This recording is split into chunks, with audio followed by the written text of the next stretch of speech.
Hello, everybody, and welcome to Dropkick the Commute. Please like and subscribe, hit the notification bell so that you don't miss another upload, and comment to let us know what you thought about what we talked about.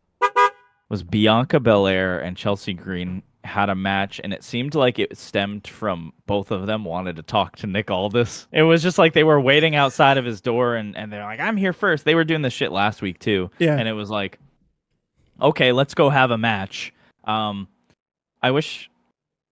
I feel like Bianca and Jade, but Bianca especially, since she's been at such a high point in WWE, is kind of just like taking a back seat. And I really like, especially since they lost the tag team championships. Obviously, it looks like they're getting a rematch, but I feel like since they lost the titles, it kind of just like we forgot about it for like a month.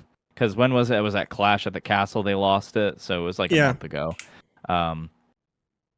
And inexplicably, I feel like Isla Dawn and Alba Fire kind of came out of nowhere.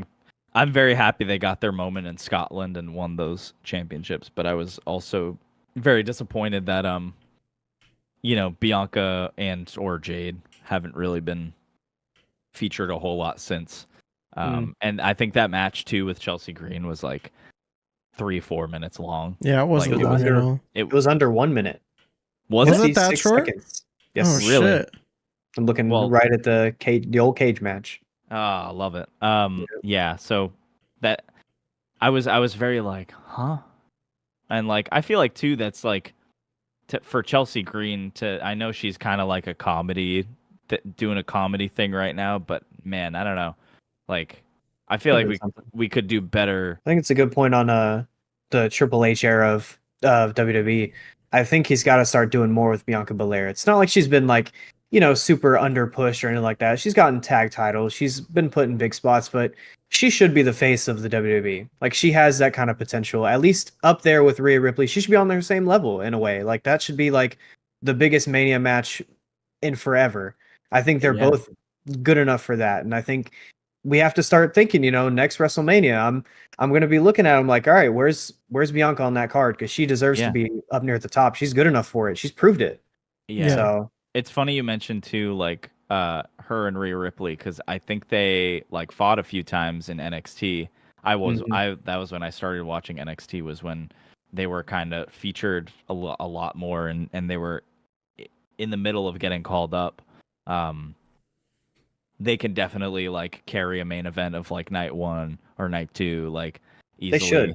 Yeah, exactly. I think they should. And I also just hate because it seems like every SummerSlam Bianca Belair has had her moment ruined, and I don't think it's by design by any means, but it's like last year she got cashed in on after either winning or retaining the championship. Yep. The year before, I believe was when Damage Control like debuted and Bayley returned, ruined her moment. The year before that, Becky Lynch returned and beat her for the championship. And I don't think it's by design, but it's just like this has happened every year, and now to see where she's at, it's just kind of like we know where she can be at, and I know they're doing this whole tag team championship, chase with Jade, and they're a great team, but I think we can see Bianca win the world title again at some point, and maybe even feud with Jade for it. Be cool. I wouldn't mind that sort of thing.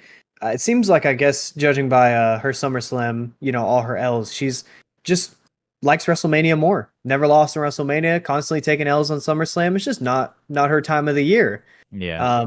But yeah, she should be like maybe not next year, because it depends on whether or not Rhea's going to win the belt back. But I think if Rhea does win that belt back, I think next year's WrestleMania, that's got to be the match. It's just the time. The time is right. Rhea is the most over she's ever been. Bianca could easily get elevated a little bit more. I think that's it. I would be super have a great match. They've got, like I said, gone head to head in NXT. They finished the Women's Rumble in 2021. I remember, and that was like an insane moment because they had both gotten called up, and it was like. Yeah, it elevated both of them. Yeah. And then by WrestleMania, they both won their women's championships for their brands. So like, it's very clear that they were picked to be the faces of, the company, and I'd like to see that still like hold true now.